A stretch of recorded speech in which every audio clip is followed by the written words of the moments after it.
What up though, y'all? It's Chris. Appreciate you connecting with me while I'm out here getting my 10,000 steps in today. And as you can see, it's a nice sunny day. For the moment though, man, this weather be on some different type of stuff. We're gonna enjoy this nice weather while we got it. Anyway, let's get to talking about this whole Frontier situation. You got a man at the airport, viral video that he shared. He bought a ticket with Frontier.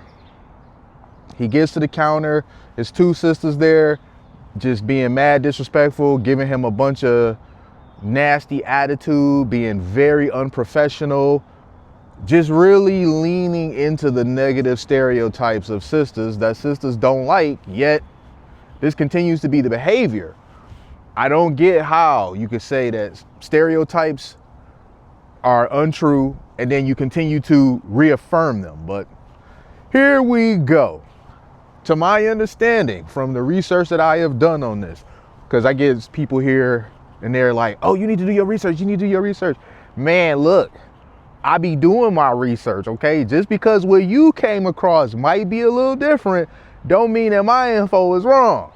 All right, so the research that I've done, that I came across before he started recording, or perhaps he did record this part and just decided to leave it out, they were actually going to check him in. And this is confirmed in the video. He was like, you were just about to check me in.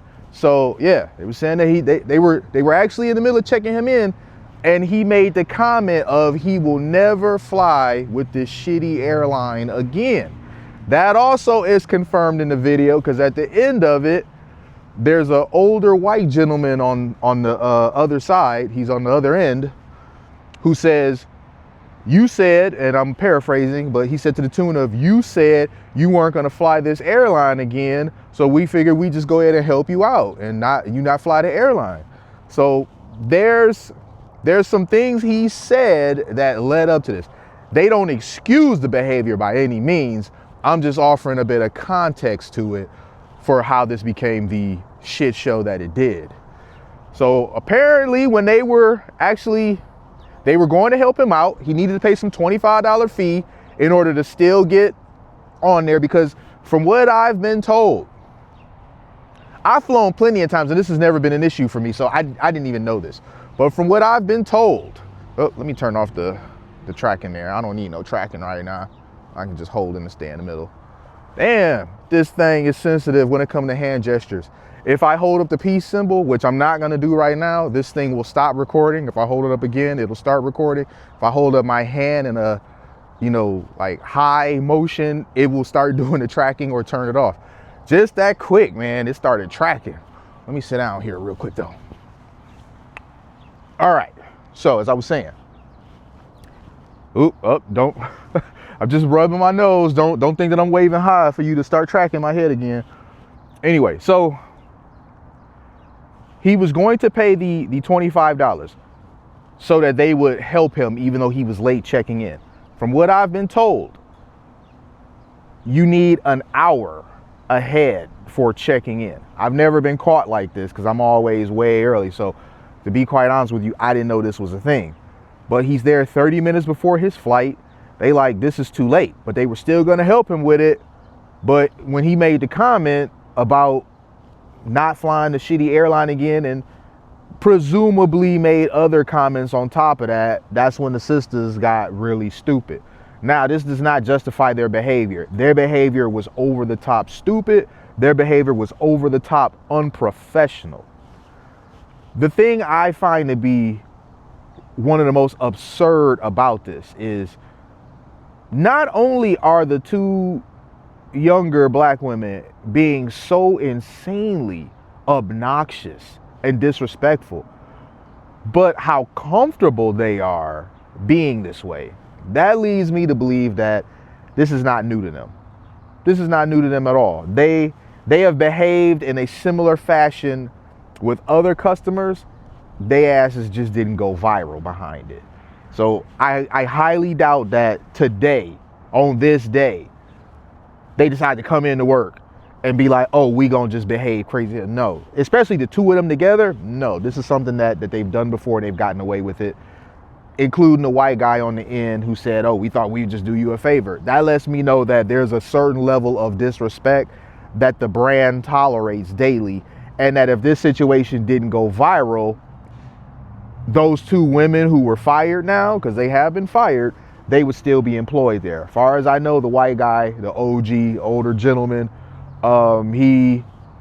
he's still employed there. I guess they figure, you know, I mean, what he said was kind of, you know, testy, but it was nowhere near the degree of the young ladies. So ultimately, you have 3 adults that all have their phone out recording each other. That's a part that also I found to be troubling. We've gotten to a point in society where we are simply unable to apply any sort of conflict resolution. Everything has to either become violent or it has to become some drama that ends up on what, the gram, on X, whatever. So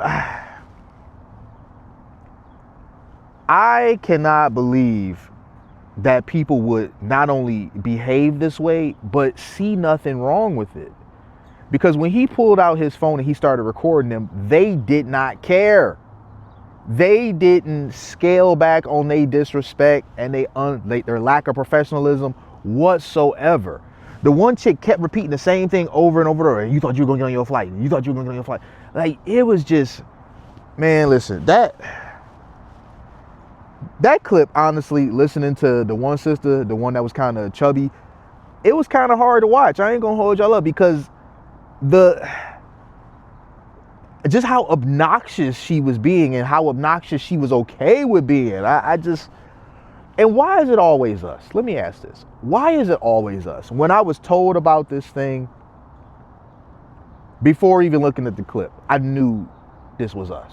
I knew that the women that were in the video, that were being all types of disrespectful and giving all types of attitude, I knew they were going to be sisters. And I hate that I knew that. But I wasn't wrong. And this is what I mean about the stereotype thing.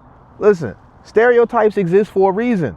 I stereotyped it. I knew it was sisters, and it was. So that just goes to show you, it's not like this stereotype exists for no reason. We've seen situation after situation after situation after situation where sisters behave this way, a bunch of attitude, but then deny having it, being disrespectful, but then deny being disrespectful. Yet we see countless examples that come out like this. It's gotten to the point to where people don't even want to deal with us. Black men and black women. People don't even want to deal with us because there's negative stereotypes for black men as well. People don't even be wanting to deal with us because they think that we as the men are going to, rob them, or the women are just going to be so difficult to deal with. Like, why the hell should I bother? This is a silly one, man. Really, this is a silly. And now you got 2 sisters out of work. I don't know what the hell they're gonna do. They can't get unemployment, to my understanding, because who's gonna get them unemployment? And this is the reason why they was fired. So what are we doing here, man? Back to EBT? What? I don't know. All right, I had to get one jab in there, man. I've been being respectful for the most part. I had to get at least one quick jab in there. I'll holler at y'all soon. Peace.